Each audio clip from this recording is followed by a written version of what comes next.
Hi everyone, welcome back with me again in this channel. On today's video, I'm gonna show you how to stabilize a video in CapCut PC.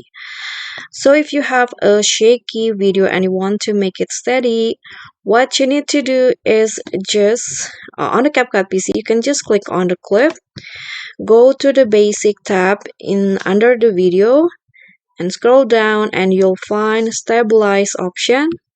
So turn on this option and choose the level of stabilization. You can just choose between the three. I'm going to just go with recommended and it will be processing, and you can just wait until the stabilizing apply to the clip, and after that it will finish.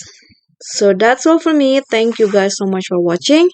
Please don't forget to subscribe, click on a like, leave a comment, and click on thanks. Bye.